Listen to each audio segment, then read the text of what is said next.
Hello students, welcome back to Sapphire Blue Chem Spark.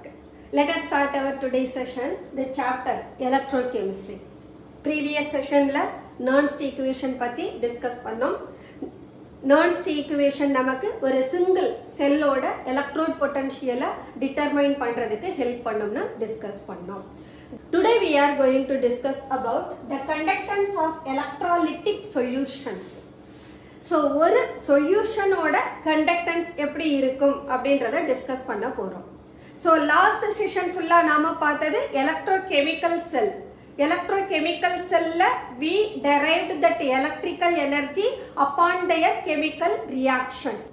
But இங்கே நாம் என்ன discuss பண்ண போகிறோம்னா, ஒரு எலக்ட்ராலிட்டிக் சொல்யூஷன் வழியாக ஒரு கரண்ட்டை நாம் பாஸ் பண்ணுற போது அதோட கண்டக்டன்ஸ் எப்படி இருக்கும் அப்படின்றத டிஸ்கஸ் பண்ண போகிறோம்.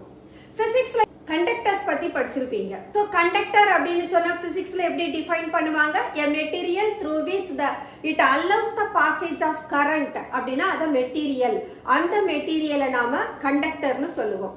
அதே சம் மெட்டீரியல்ஸ் என்ன பண்ண மாட்டாங்க, they do not allow the passage of current. தான் வழியா கரண்ட்டை அலோவ் பண்ண மாட்டாங்க. அவங்கள என்னன்னு சொல்லுவோம்? இன்சுலேட்டர்ஸ்னு சொல்லுவோம் அல்லது நான் கண்டக்டர்ஸ் அப்படின்னு சொல்லுவோம். இந்த கண்டக்டருக்கும் நான் கண்டக்டருக்கும் இன்பிட்வீன்ல இன்னொருத்தவங்க இருப்பாங்க. அவங்கள செமி கண்டக்டர்ஸ்னு சொல்லுவாங்க அல்லது புவர் கண்டக்டர்னு சொல்லலாம் அல்லது பேட் கண்டக்டர்ஸ்னு சொல்லலாம். அவங்க எப்போ குட் கண்டக்டரா மாறுவாங்க அப்படின்னா, ஒரு இம்பியூரிட்டியை ஆட் பண்ணாலோ அல்லது டெம்பரேச்சரை இன்க்ரீஸ் பண்ணாலோ அந்த bad conductor or the poor conductor good கண்டக்டரா மாறும். அததான் செமி கண்டக்டர்ஸ் அப்படின்ற பேர்ல நாம இப்ப யூஸ் பண்ணிட்டு இருக்கோம். ஓகே, இந்த கிளாசிபிகேஷன் எல்லாமே பார்த்தோம்னா, ஒரு மெட்டாலிக் கண்டக்டர், ஒரு எலக்ட்ரிக்கல் வயர் அல்லது ஒரு ராட், அது வழியா ஒரு மெட்டல் ராட் வழியா கரண்ட் பாஸ் ஆகுறத பத்தி டிஸ்கஸ் பண்றது தான் இது கம்ப்ளீட்டா. அப்போ ஒரு மெட்டல் ராட் வழியா நாம கரண்ட்டை பாஸ் பண்றோம்னா கண்டிப்பா the two terminal அல்லது the two end of the மெட்டலை நீங்க சர்க்யூட்டோட கனெக்ட் பண்ணிடலாம். கனெக்ட் பண்ற போது அந்த மெட்டல் தான் வழியா கரண்ட்டை பாஸ் பண்ணுதா இல்லையா அப்படின்றத அங்க கனெக்ஷன் சீரீஸ்ல இருக்கக்கூடிய பல்ப்ல க்ளோ ஆகுதா இல்லையான்றத வச்சு கண்டுபிடிச்சிருவோம். அப்போ ஒரு மெட்டல் வழியா கரண்ட் பாஸ் ஆகுதுன்னா அந்த மெட்டல் தான் வழியா எலக்ட்ரிசிட்டியை பாஸ் பண்றதுக்கு ஒரே ரெஸ்பான்சிபிலிட்டி யாருன்னா, அந்த மெட்டல்ல பிரசன்ட் ஆகி இருக்கிற valence electron. So valence electron தான் அங்க கரண்ட் கேரியர்ஸ் அல்லது சார்ஜ் கேரியர்ஸா பிஹேவ் பண்ணும்.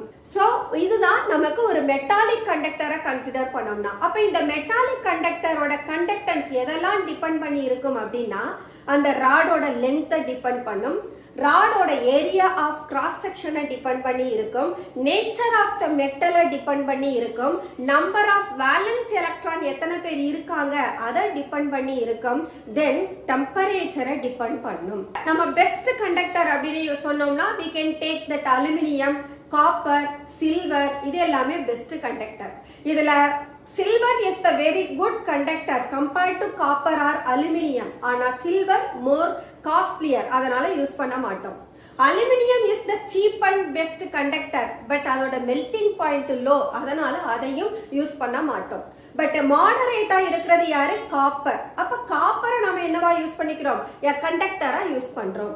அப்போ ஒரு நேச்சர் ஆஃப் மெட்டல் அப்படின்ற போது அந்த மெட்டலோட வேலன்ஸ் எலக்ட்ரான்ஸ் எவ்வளவு பேர் இருக்காங்கன்றத பார்க்கணும். அட் த சேம் டைம் அந்த மெட்டலுக்கு ஹையர் மெல்டிங் பாயிண்ட் இருக்கணும். ஏன்னா கண்டக்ஷன் நடக்கிற போது ஒயர் ஹீட் அப் ஆகும், அதுல அந்த மெட்டல் மெல்ட் ஆயிடக்கூடாது. அது இம்பார்ட்டன்ட் கண்டிஷன். அதை தான் நாம நேச்சர் ஆஃப் த மெட்டல்னு சொல்றோம். அடுத்து வேலன்ஸ் எலக்ட்ரான் அதிகமா இருந்தாங்கன்னா ஒரு எலக்ட்ரான் இன்னொரு எலக்ட்ரானை டிஸ்டர்ப் பண்ணிட்டே இருக்கும். அப்ப அந்த சார்ஜ் ஒரு எலக்ட்ரான்ல இருந்து இன்னொரு எலக்ட்ரானுக்கு டிரான்ஸ்ஃபர் ஆகுறது என்ன ஆகும்னா டிஸ்டர்ப் ஆகும். அப்ப வேலன்ஸ் எலக்ட்ரான் லீஸ்ட் நம்பரா இருந்ததுன்னா the charge that can be easily transferred from one electron to another electron. So இங்க சார்ஜ் மட்டும்தான் டிரான்ஸ்ஃபர் ஆகும், எலக்ட்ரான் ஒரு இடத்துல இருந்து இன்னொரு இடத்துக்கெல்லாம் மூவ் ஆகாது. அப்போ metallic கண்டக்டர்ல there is no actual transfer of matter, only the charge it gets transferred. At the same time நாம டெம்பரேச்சர் அப்படின்னு சொல்ற போது டெம்பரேச்சர் இன்க்ரீஸ் ஆனா என்ன ஆகும்? அந்த எலக்ட்ரானோட கைனெட்டிக் எனர்ஜி இன்க்ரீஸ் ஆகும். அப்ப என்னாக ஆரம்பிக்கும்னா அதனுடைய வைப்ரேஷன், அதோட பொசிஷன்ல இருந்து அதோடைய வைப்ரேஷன் இன்க்ரீஸ் ஆயிடும். வைப்ரேஷன் இன்க்ரீஸ் ஆகிற போது அங்க பாசேஜ் ஆஃப் கரண்ட், அந்த சார்ஜை டிரான்ஸ்ஃபர் பண்றதுல டிஸ்டர்பன்சஸ் வரும். அப்போ ஒரு குட் கண்டக்டர் ஒரு லோ டெம்பரேச்சர்ல என்ன பண்ணும்? பெஸ்டா கண்டக்ட் பண்ணும். அப்போ ஒரு மெட்டாலிக் கண்டக்டர் குட் கண்டக்டரா இருக்கணும் அப்படின்னா அதோட மெல்டிங் பாயிண்ட் வெரி ஹையா இருக்கணும், less number of valence electron இருக்கணும், டெம்பரேச்சர் லோவா இருக்கணும். ஸோ இதுதான் ஒரு மெட்டாலிக் கண்டக்டர் தான் வழியா கரண்ட்டை பாஸ் பண்றதுக்கான ஃபேக்டர்ஸ். இந்த ஃபேக்டர்ஸை பேஸ் பண்ணி தான் ஒரு மெட்டாலிக் கண்டக்டரை குட் கண்டக்டரா அல்லது ஒரு புவர் கண்டக்டரான்றதை நம்ம டிஸ்கஸ் பண்றோம். அப்ப நம்ம இன்சுலேட்டர் சொன்னோம் இல்லையா? இன்சுலேட்டர்லாம் யாருன்னா பிளாஸ்டிக்ஸ் சொல்லலாம், அல்லது வுட் சொல்லலாம், அல்லது பேப்பர் சொல்லலாம். இவங்கெல்லாம் என்ன பண்ண மாட்டாங்க? கரண்ட்டை அலோவ் பண்ண மாட்டாங்க. அப்ப அவங்கெல்லாம் இன்சுலேட்டர். இந்த செமி கண்டக்டர்னு சொன்னோம் பாத்தீங்களா? இந்த செமி கண்டக்டர் யாரா இருப்பாங்கன்னா மோஸ்ட்லி சிலிகான், ஜெர்மானியம் இவங்கெல்லாம் செமி கண்டக்டரா இருப்பாங்க. இந்த செமி கண்டக்டரை தான் நாம N type of semiconductor, P type of semiconductor அப்படின்லாம் கிளாசிஃபை பண்ணுவாங்க. ஓகே, இது எல்லாமே மெட்டாலிக் கண்டக்டரை பொறுத்து. ஸோ மெட்டாலிக் கண்டக்டர்ல எலக்ட்ரான்ஸ் தான் சார்ஜ் கேரியர் அப்படின்றதுனால மெட்டாலிக் கேரக்டருக்கு இன்னொரு நேமும் கொடுக்கலாம். That is what electronic conductor அப்படியும் சொல்லலாம். Okay, so this is what the conductor. இதுல நான் மெட்டாலிக் ஆர் எலக்ட்ரானிக் கண்டக்டரை பத்தி டிஸ்கஸ் பண்ணேனா they are good conductor, bad conductor. இன்னொருத்தர் யாரை நான் ஆட் பண்ணலாம்?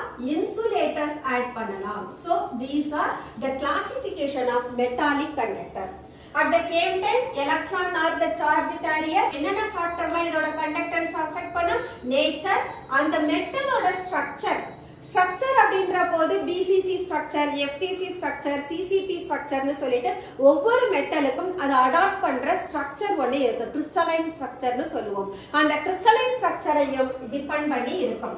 தென் நம்பர் ஆஃப் வேலன்ஸ் எலக்ட்ரானை டிபெண்ட் பண்ணும், டெம்பரேச்சரை டிபெண்ட் பண்ணும். ஸோ இந்த ஃபேக்டர்ஸை பேஸ் பண்ணி தான் ஒரு மெட்டாலிக் கண்டக்டரோட கண்டக்டன்ஸ் இருக்கும். அடுத்தது பாத்தீங்கன்னா எலக்ட்ராலிட்டிக் கண்டக்டர். நாம டிஸ்கஸ் பண்ண போறது only about the electrolytic conductor. Electrolytic கண்டக்டர்னா என்ன? எலக்ட்ரோலைட் அப்படின்றது it has to split up into charged ions. எப்போ? when the electricity is passing through the electrolyte.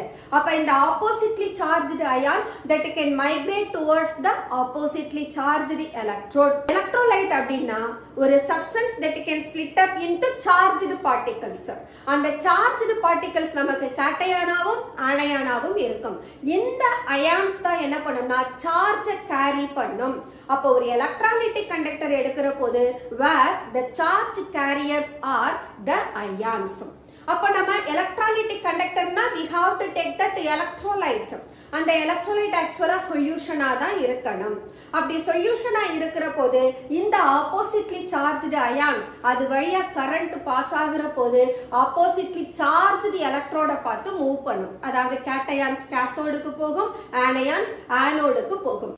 So இங்க ஆக்சுவல் டிரான்ஸ்ஃபர் ஆஃப் மேட்டர் நடக்குது. But metallic கண்டக்டர்ல there is no actual transfer of matter. அங்க energy மட்டும்தான், charge மட்டும்தான் transfer ஆகும். பட் இங்க ஆக்சுவலா அந்த மேட்டரே என்ன ஆகும்? எலக்ட்ரோட்ஸை பார்த்து மூவ் ஆகும். அப்போ இதை தான் நாம எலக்ட்ராலிட்டிக் கண்டக்டர்னு சொல்றோம். அப்ப எலக்ட்ராலிட்டிக் கண்டக்டருக்கு we are depending on the electrolyte. எலக்ட்ரோலைட்லயும் we have the types. Two types இருக்கு. Strong electrolyte, weak electrolyte. Strong electrolyte என்ன பண்ணும்னா that can completely split up into charged particles. எல்லா கான்சென்ட்ரேஷன்லயும் ஒரு எலக்ட்ரோலைட் கம்ப்ளீட்டா டிசோசியேட் ஆகிடுறாங்க அப்படின்னா அந்த எலக்ட்ரோலைட்டை நாம ஸ்ட்ராங் அப்படின்னு சொல்லுவோம். Weak electrolyte na enna? They do not undergo the complete dissociation. Complete dissociate ஆக மாட்டாங்க, partial தான் dissociate ஆவாங்க. அப்ப இந்த weak electrolyte அப்படின்னு எடுக்கிறப்போ அங்க எனக்கு number of ions என்ன ஆயிடும்? Decrease ஆயிடும் because of partial dissociation. அப்ப conductance எனக்கு decrease ஆகும். ஏனா எனக்கு electrolytic solutionல conductance amount of the ions பொறுத்து தான் இருக்கும். That means the concentration of the solution depend depend பண்ணும். அப்ப more the number of ionsனா greater will be the conductance.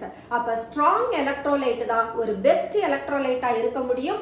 அது வழியா கரண்ட் என்னாகும் ஈஸியா கண்டக்ட் ஆகும். எலக்ட்ராலிட்டிக் சொல்யூஷனை அதோட கண்டக்டன்ஸ் அஃபெக்ட் பண்ற ஃபேக்டர்ஸ்லாம் யாரு? Nature of the electrolyte. Nature யாரு? ஸ்ட்ராங்கா அல்லது வீக்கா. அடுத்தது நேச்சர் ஆஃப் த சால்வெண்ட். சால்வெண்டோட நேச்சர்னா என்ன? we have polar solvent, non polar solvent. நம்மளோட எலக்ட்ரோலைட் டிசோசியேட் ஆகி சார்ஜ்டு பார்ட்டிகிள்ஸா மாறினாலே அவங்கள போலார் சப்ஸ்டன்சஸ்னு தான் சொல்லுவோம். அப்போ ஒரு போலார் சப்ஸ்டன்ஸ் போலார் சால்வெண்ட்ல தான் டிசால்வ் ஆகும். அப்ப அந்த சொல்யூஷன் பெட்டர் எலக்ட்ராலிட்டிக் சொல்யூஷனா இருக்கும்.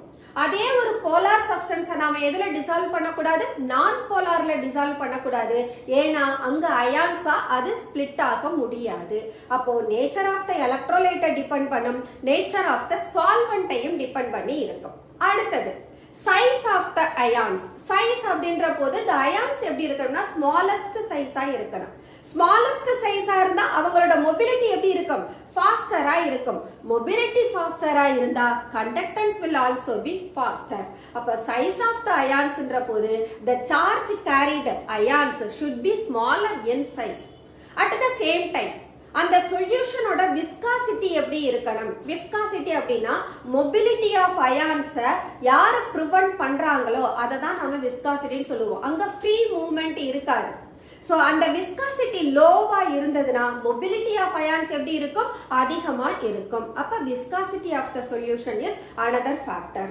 அடுத்தது இந்த அயான்ஸ் ஃபார்ம் ஆகிற போது the ions are surrounded by its solvent molecule. அத நாம சால்வேஷன் எஃபெக்ட்னு சொல்லுவோம். அங்க சால்வேஷன் எஃபெக்ட் லோவா இருக்கணும். அப்பதான் ions can easy to move about. அப்ப சால்வேஷன் எஃபெக்ட் லோவா இருக்கணும். அடுத்த கண்டிஷன் பார்த்தோம் அப்படின்னா டெம்பரேச்சர். இங்க டெம்பரேச்சர் இன்க்ரீஸ் ஆகிற போது the ions that gain the energy. அப்ப எனர்ஜி கெயின் ஆனா kinetic energy of the ion increases. Kinetic energy increase ஆனா mobility of ions also increases. அப்போ conductance of the electrolytic solution also increases. So these are the factors that can determine the conductance of electrolytic solutions. So அததான் இங்க கொடுத்திருக்கோம். So these are electrolyte that can be classified as strong electrolyte, weak electrolyte and non-electrolyte. Non-electrolyte na யாரு? Non-electrolyte எந்த சால்வெண்ட்லயும் அவங்க அயனைஸ் ஆக மாட்டாங்க. மாலிகுல்ஸாவே present ஆகி இருப்பாங்க. ஃபார் எக்ஸாம்பிள் குளுக்கோஸ் சொல்லலாம், ஸ்டார்ச் சொல்லலாம். இவங்கெல்லாம் மாலிகுலர் சப்ஸ்டன்சஸா இருப்பாங்க. அவங்கள தான் நாம நான் எலக்ட்ரோலைட் அப்படின்னு சொல்றோம்.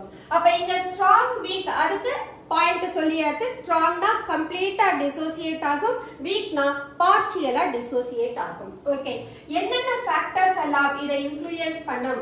And we said the ions are the carrier of current. Charge carry பண்றவங்க யாருன்னா இங்க அயான்ஸ் தான். சோ என்ன ஃபேக்டர்ஸ் எலக்ட்ராலிட்டிக் கண்டக்டன்ஸை இன்ஃப்ளூயன்ஸ் பண்ணும்னா the nature of electrolyte and the nature of the solvent. ஸ்ட்ராங்கா வீக்கான்றது எலக்ட்ரோலைட்டுக்கு, சால்வெண்ட்னு வரப்போ போலாரா நான் போலாரா அப்படின்றது. Then solvation effect. சால்வேஷன் எஃபெக்ட்னா என்ன சொன்னேன்? அயான்ஸை சுத்தி அதோட சால்வெண்ட் மாலிகுல் சரவுண்ட் ஆகும். அப்ப எப்ப இந்த சால்வேஷன் கிரேட்டரா இருக்கும்னா கான்சென்ட்ரேஷன் ஹையரா இருந்ததுன்னா சால்வேஷன் எஃபெக்டும் அதிகமா இருக்கும். இதே நீங்க கான்சென்ட்ரேஷனை டிக்ரீஸ் பண்ணீங்கன்னா, அதாவது அமௌண்ட் ஆஃப் சால்வெண்ட் இன்க்ரீஸ் ஆனதுன்னா சால்வேஷன் எஃபெக்ட் குறைஞ்சிரும். அப்போ அததான் நாம சால்வேஷன் சொல்றோம். விஸ்காசிட்டின்றது there is no free mobility of ions. ions ஓட மொபிலிட்டியை யாரு ஹிண்டர் பண்றாங்களோ அதை தான் நம்ம விஸ்காசிட்டின்னு சொல்லுவோம். so viscosity of the solution, size of the ion and concentration of solution as well as the temperature. so these are the factors that make affect the conductance of electrolytic solutions. okay, now நாம கண்டக்டர்ஸ்னா என்னன்னு பார்த்துட்டோம். Electrolytic சொல்யூஷனோட conductance எப்படி இருக்கும்ன்றதையும் ஒரு electrolyte and the factors வச்சு discuss பண்ணிட்டோம். Electricity அப்படின்னு சொன்னாலே we have the different quantities, physical quantities இருக்கும். அந்த physical quantities யாராரு? Conductance, specific conductance, resistance, specific resistance, cell constant. இவங்க எல்லாமே physical quantities to measure the amount of current passing through the conductance அல்லது conductor அல்லது electrolytic solution whatever it is. அப்ப என்னென்ன physical quantity எல்லாம் ஒரு electrolytic கண்டக்டன்ஸ்க்கு நாம டிஸ்கஸ் பண்ணலாம்னா we can find out what is the resistance of the solution. ஒரு conductor, ஒரு மெட்டாலிக் கண்டக்டர்னு எடுத்துட்டோம்னா அங்க ரெசிஸ்டன்ஸ்ன்றது என்ன? ஒரு ஃப்ளோ ஆஃப் கண்டக்டன்ஸை ரெசிஸ்ட் பண்றது. அங்க ஃப்ரீ ஃப்ளோ இல்லாம the metallic conductor they themselves offer a resistance to the flow of conductance. flow of conductance free allow பண்ணாது. அத நாம ரெசிஸ்டன்ஸ் அப்படின்னு சொல்லுவோம். potential difference, then current and the resistance. இந்த மூணு பேரையும் ரிலேட் பண்ணி ஓம்ஸ் லா இருக்கு. So according to Ohm's law என்ன தெரியும்? The potential difference across the electrode is directly proportional to current. அப்ப potential difference எதுல மெஷர் பண்ணுவோம்? வோல்ட் மீட்டர்ன்ற டிவைஸ்ல இருந்து கண்டுபிடிப்போம். அத வோல்ட் அப்படின்ற யூனிட்லயும் சொல்லுவோம். அப்ப இங்க எனக்கு potential difference ஐக்கு ப்ரொபோர்ஷனலா இருக்கு அப்படின்னா ஐன்றது யாரு? கரண்ட். அம்மீட்டர்ன்ற டிவைஸை யூஸ் பண்றோம். ஓகே, இங்க நானு potential difference that is directly proportional to current அப்படின்னு சொன்னா then it becomes V proportional to I. அப்ப இந்த proportionality-ய ரிமூவ் பண்றதுக்கு I can introduce the constant that is said to be R. Rன்றது resistance of the solution. நம்ம electrolytic conductance தான் நம்ம discuss பண்றோம். அதனால ஒரு சொல்யூஷனை பேஸ் பண்ணியே எல்லா physical quantity-யையும் டிஸ்கிரைப் பண்ணலாம். இங்க Rன்றது resistance of the solution. அப்ப இந்த ரிலேஷன்ல இருந்து we can take what is R. R equal to என்னவா மாறிடும்? V by I னு மாறும். அப்ப இதுல இருந்து என்ன தெரியுது? Resistance is directly proportional to potential difference but inversely varies with current. அப்படினா என்ன? ரெசிஸ்டன்ஸ் அதிகமானா கரண்ட் என்ன ஆயிடும்? டிக்ரீஸ் ஆயிடும். அப்ப கரண்ட் அதிகமாக்கணும்னா அந்த சொல்யூஷனோட ரெசிஸ்டன்ஸை நாம என்ன பண்ணணும்? டிக்ரீஸ் பண்ணணும். சோ இதுதான் நமக்கு இம்பார்ட்டன்ட் ரிலேஷன். அப்ப we can say R is inversely related with the current. Okay, இப்போ இவங்க ஒவ்வொருத்தருக்கும் யூனிட் இருக்கா? பொட்டன்ஷியல் டிஃபரன்ஸை வோல்ட் மீட்டர்ல இருந்து கண்டுபிடிப்போம். அப்ப அதோட யூனிட் என்ன அப்படின்னு சொன்னா the unit of potential difference is given in volt. At the same time resistance அதோட யூனிட் என்னன்னா ohm. Then current ஐயோட யூனிட் என்னன்னா ampere. So now ஒரு சொல்யூஷனோட ரெசிஸ்டன்ஸ் யாரெல்லாம் டிபெண்ட் பண்ணி இருக்கும் அப்படின்னா that depends upon the length of the conductor and area of cross section. இத ஒரு மெட்டாலிக் கண்டக்டருக்கு நாம கன்சிடர் பண்ணோம்னா லென்த் இன்க்ரீஸ் ஆக ரெசிஸ்டன்ஸும் இன்க்ரீஸ் ஆகும். அதே area of cross section increase ஆனதுன்னா ரெசிஸ்டன்ஸ் டிக்ரீஸ் ஆகும். அப்ப ரெசிஸ்டன்ஸ்ன்றது directly varies with length of the conductor and inversely varies with area of cross section.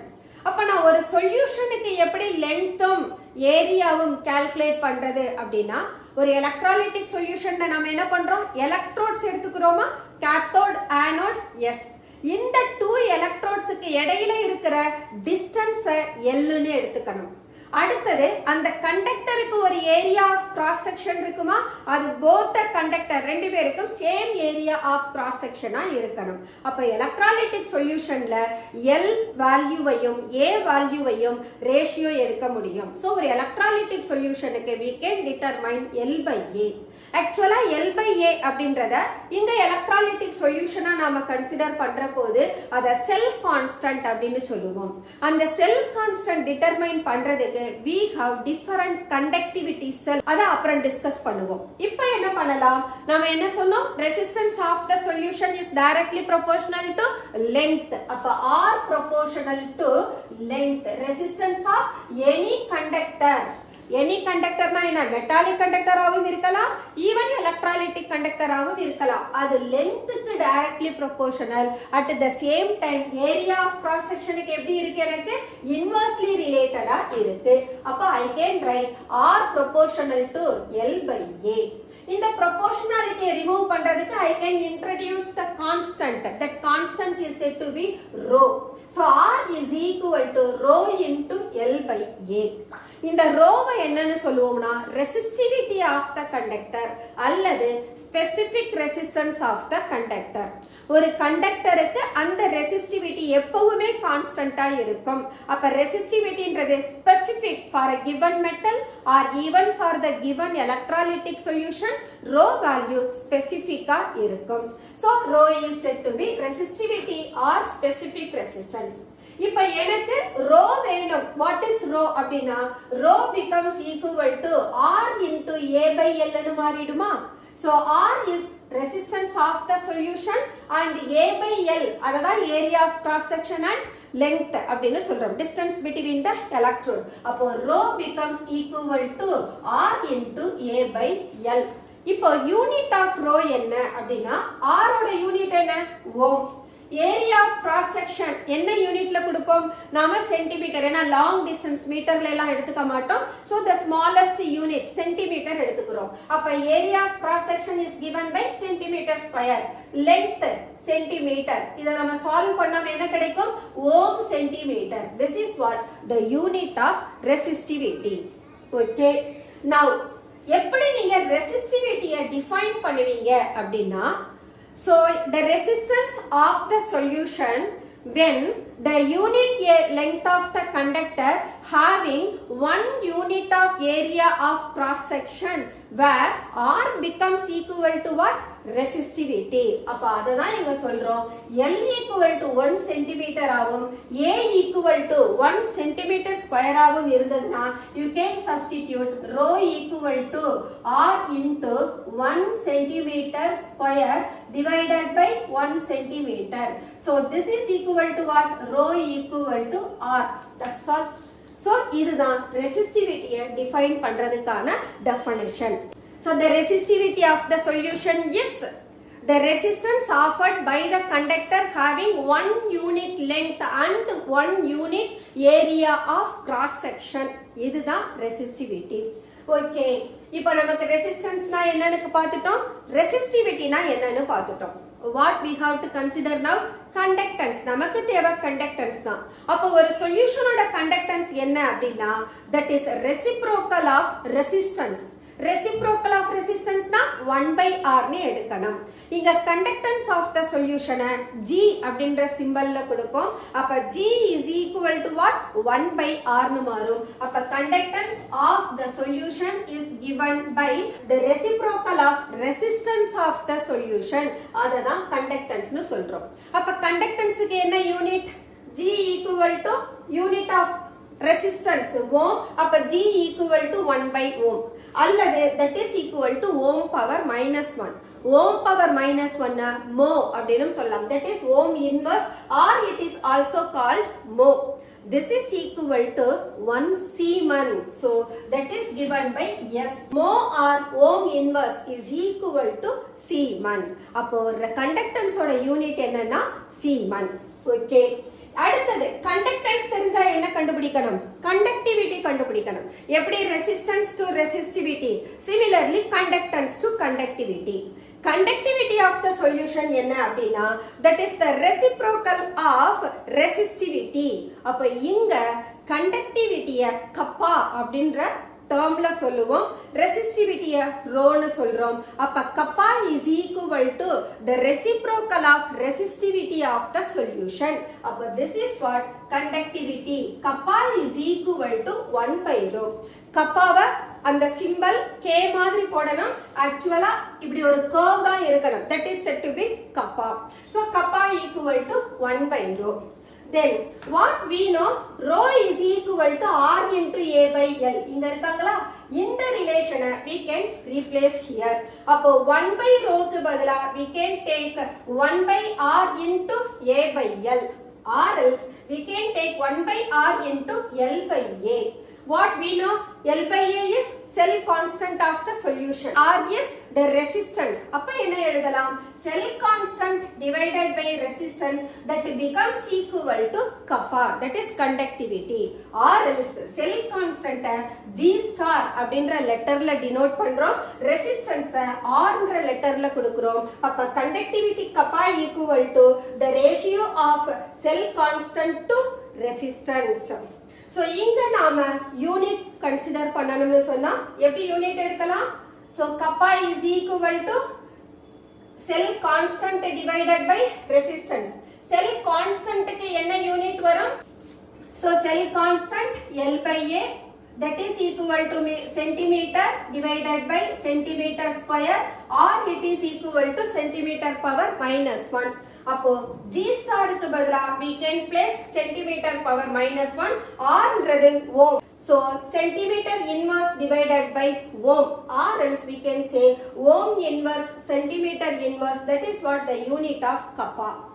Ohm inverse க்கு என்ன யூனிட் கொடுத்திருக்கோம்? Siemen. So we can take Siemen. Centimeter power minus 1. Okay. Or else we can take, so this is Siemen centimeter power minus 1. இதே நாம SI யூனிட்ல சொல்றதா இருந்தா சென்டிமீட்டருக்கு பதிலா மீட்டர் பவர் minus 1 எடுத்துக்கணும். So SI unit of conductivity is Siemen meter power minus 1. So இங்க நமக்கு 1 ohm inverse centimeter inverse is equal to 100 ohm inverse centimeter inverse. How it is given? நமக்கு என்ன வேல்யூ தெரியும்? 100 centimeter is equal to 1 meter. எனக்கு metre power minus 1 தான் வேணும். அப்ப ரெண்டு பக்கமும் ரெசிப்ரோகேட் பண்ணலாமா? அப்ப 1 by 100 centimeter is equal to 1 by meter கிடைக்கும். Or else we can take centimeter power minus 1 is equal to 100 into meter power minus 1. அதுதான் 1 ohm inverse centimeter inverse is equal to 100 ohm inverse meter inverse. So this is what the unit of kappa. So these are the different physical quantities which are used to describe about the electrolytic conductance of the solution. இப்போ என்ன நாம discuss பண்ணணும்? ஒரு சொல்யூஷனுக்கு resistance எப்படி இருக்கும்? ஒரு unknown resistance, for example ஒரு metallic கண்டக்டரா இருந்ததுன்னா நம்ம நோன் ரெசிஸ்டன்ஸ்ல இருந்து unknown ரெசிஸ்டன்ஸை கால்குலேட் பண்ணுவோம், அதுக்கு வீட்ஸ்டோன் பிரிட்ஜ் எடுத்துப்போம்.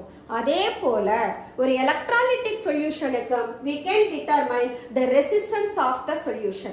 At the same time sell constant கண்டுபிடிக்கிறதுக்கு நமக்கு கண்டக்டர் அப்படின்னா அதோட லென்த் தெரியும், ஏரியா ஆஃப் கிராஸ் செக்ஷன் தெரியும், இமீடியட்டா கண்டுபிடிச்சிடலாம்.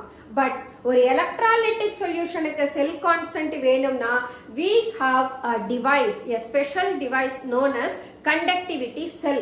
கண்டக்டிவிட்டி செல்ல இருந்து தான் நாம L by A எடுத்துக்க முடியும். Okay, so now let us discuss about how the resistance of the solution and cell constant of the solution is being determined. So ஒரு சொல்யூஷனுக்கு kappa எப்படி டிட்டர்மைன் பண்றது அப்படின்றதை இப்போ பார்க்க போறோம். நமக்கு என்ன தெரியும்? ரெசிஸ்டன்ஸ் ஆஃப் த சொல்யூஷன் அதோட கண்டக்டன்ஸோட நாம கனெக்ட் பண்ணணும்னா then conductance is the reciprocal of resistance னு தெரியும். எலக்ட்ராலிட்டிக் சொல்யூஷனுக்கு ரெசிஸ்டன்ஸ் நான் determine பண்ணேனா I can able to calculate what is the conductance of solution. So resistance reciprocal எடுத்தா எனக்கு conductance of the solution கிடைச்சிரும். அப்ப ஒரு unknown resistance of the electrolytic solution நான் determine பண்ணணும்னா then we need to take the Wheatstone bridge. Wheatstone bridge is a device. இதுல 4 resistance இருக்கும், அதுல 3 of the resistance value known இருக்கும், the one will be unknown. So ஒரு metallic conductor இருந்ததுனா we can take all those conductors, but இங்க நாம 3 known resistances எடுத்துக்கிட்டு 4th resistance unknown எடுத்துக்க போறோம். அந்த unknown யாருன்னா ஒரு electrolytic solution. இந்த எலக்ட்ராலிட்டிக் சொல்யூஷனை நான் ஒரு தெர்மோஸ்டாட்ல எடுத்துருக்கிறேன். இந்த தெர்மோஸ்டாட் உள்ள பார்த்தோம்னா conductivity cell is placed. Conductivity செல்லோட செல் கான்ஸ்டன்ட் ஆல்ரெடி டிட்டர்மைன்டு 1. இது எல்லாமே ரெடிமேடா அவைலபிள். எலக்ட்ரிக்கல் கண்டக்டிவிட்டியை நாம டிட்டர்மைன் பண்ற போது we will face the two different issues.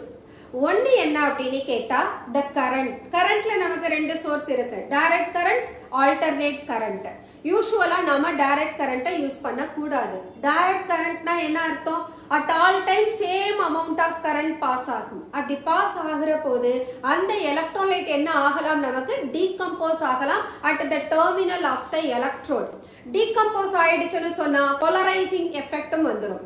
அப்போ to avoid the decomposition of the electrolyte and as a result of that polarization நாம DC current எடுக்க கூடாது. we have to take only the AC current, alternating current தான் எடுத்துக்கணும். இந்த first issue நாம sort out பண்ணிடலாம். அடுத்த இஷ்யூ என்ன? கண்டக்டர்னா we have the solid conductor, நம்மனால unknown resistance கண்டுபிடிக்க முடியும். பட் இங்க unknown resistance கண்டுபிடிக்கிறதுக்கு எனக்கு இது சொல்யூஷன். அப்ப சொல்யூஷனை நான் என்ன பண்ண முடியாது, டெர்மினல்ஸ்க்கு இடையில ஃபிக்ஸ் பண்ண முடியாது. அப்போ we have to make use of conductivity cell.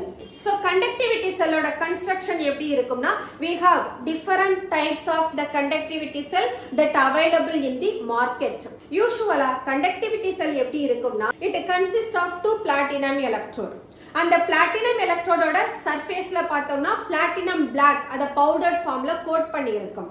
Then in the two platinum electrodes are separated at the distance of L. அதுதான் length between the two electrode. Then இந்த non platinum electrode ஓட area of cross sectionum தெரியும். இந்த two platinum electrodes they are enclosed in a container containing potassium chloride solution. இங்க solution ஸ்டாண்டர்டா potassium chloride எடுத்துப்போம். So இதுதான் நாம conductivity cell னு சொல்றோம். அந்த conductivity cell தான் நாம இந்த தெர்மோஸ்டாட்டுக்கு உள்ள அத பிளேஸ் பண்ணி வச்சிருக்கோம். அப்ப இந்த கண்டிஷன்ல எனக்கு R1, R4, R3 இந்த மூணு ரெசிஸ்டன்ஸும் எனக்கு தெரியும். செகண்ட் ரெசிஸ்டன்ஸ் என்ன? R2. இதுதான் எனக்கு unknown resistance. சோ அந்த unknown resistance பார்ட்ட கண்டக்டிவிட்டி செல் பிளேஸ் பண்ணி இருக்கிற தெர்மோஸ்டாட்டோட என்ன பண்ணிட்டோம், கனெக்ட் பண்ணிட்டோம். அடுத்தது இந்த பீட்ஸ்டோன் பிரிட்ஜ்ல பார்த்தோம்னா it has that null point detector. இந்த null point detector வழியா தான் நாம என்ன செய்வோம், the passage of current adjust பண்ணி ஒரு மொமெண்ட்ல passage of current it becomes equal to 0 னு R1, R4, R3 அந்த ரெசிஸ்டன்ஸை நாம அட்ஜஸ்ட் பண்ற போது இது எனக்கு டிஃப்ளெக்ஷன் 0 னு காட்டும். சோ அத தான் நாம இங்க null point detector வழியா கண்டுபிடிக்கலாம்.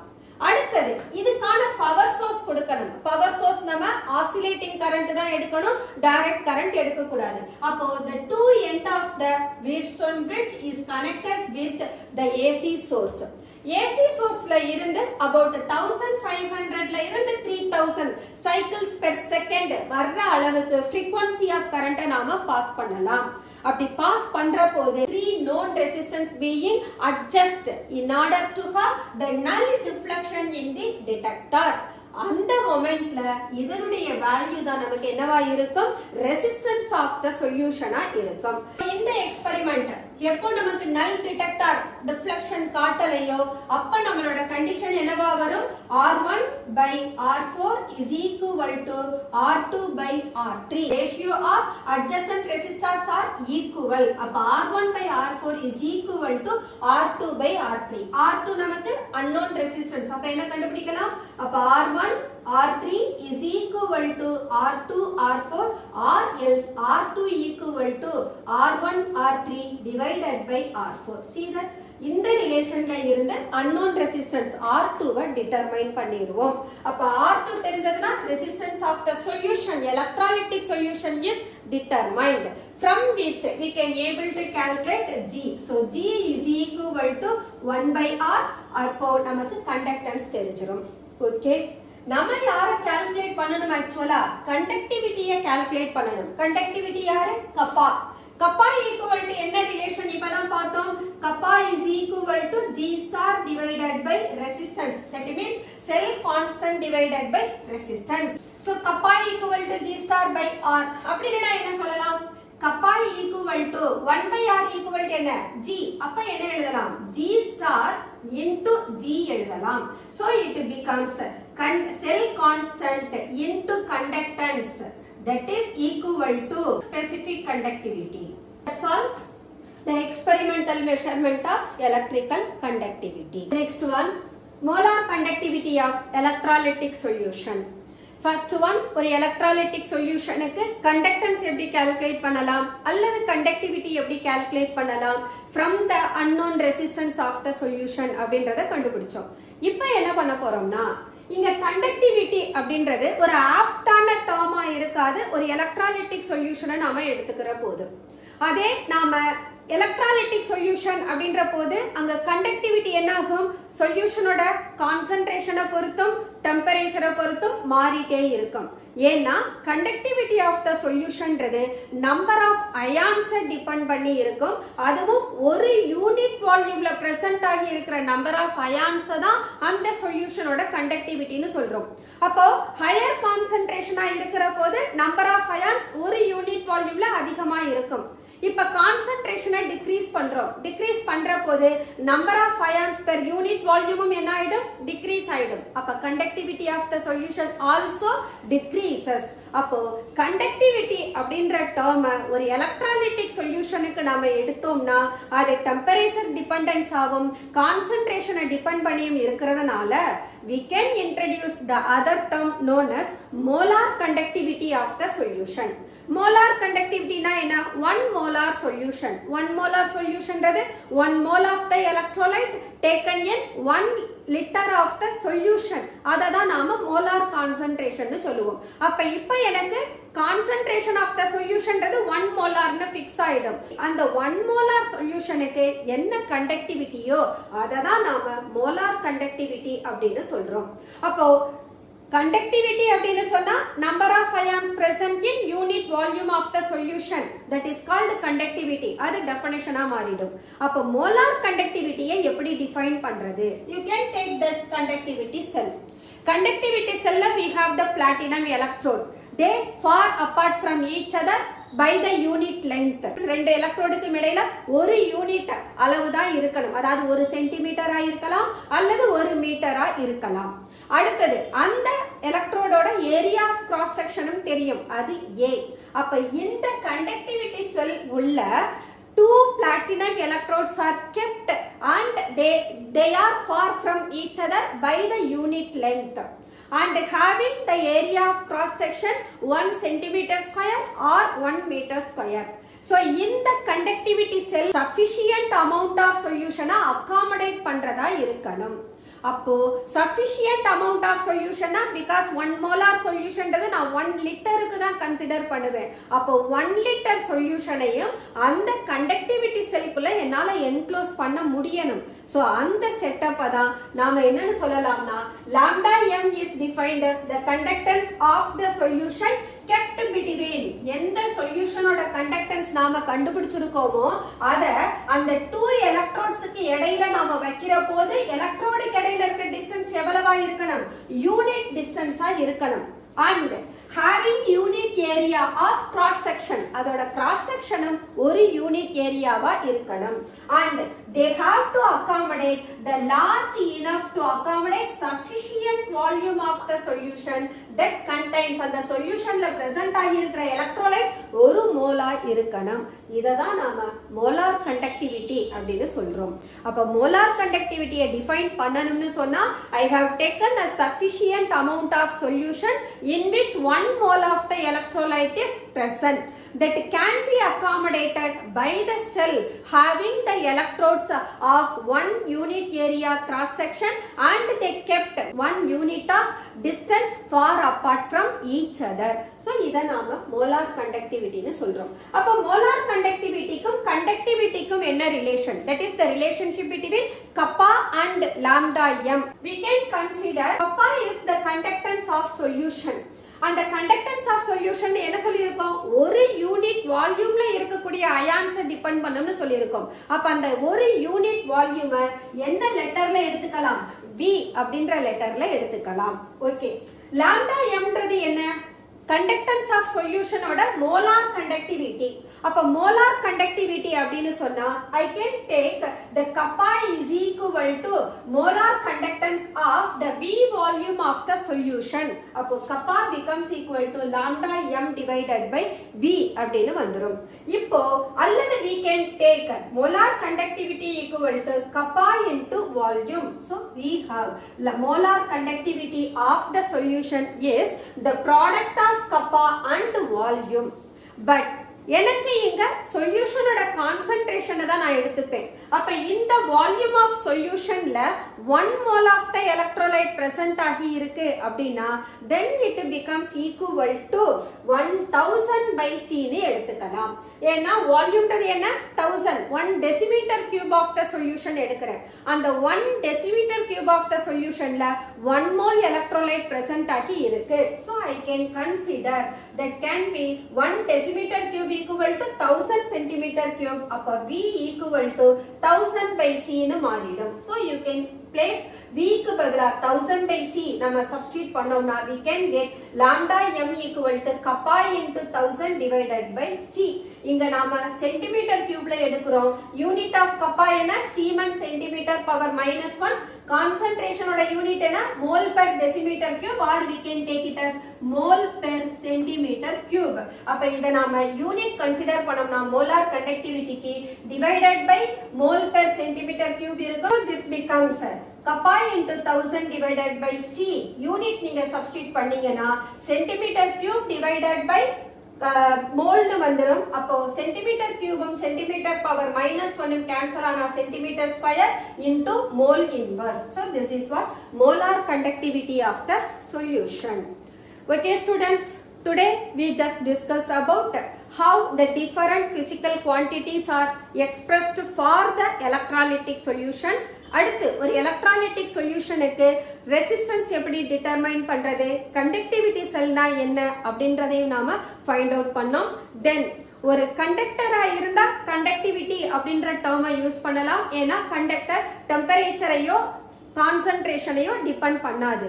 அட் த சேம் டைம் நாம சொல்யூஷன் எடுத்துக்கிறதுனால கண்டக்டிவிட்டின்ற டேர்முக்கு பதிலா ப்ராப்பர் டேர்ம் மோலார் கண்டக்டிவிட்டி தான் சூட்டபிளா இருக்கும்ன்றதுனால கண்டக்டிவிட்டியை மோலார் கண்டக்டிவிட்டின்ற டேர்ம்ல கொடுக்கிறோம். அதுல இருந்து மோலார் கண்டக்டிவிட்டிக்கும் கண்டக்டிவிட்டிக்கும் என்ன ரிலேஷன் அப்படின்றதையும் பார்த்தோம். Okay students, let us close our today's session. The next session let us continue the same chapter. Until then, bye bye.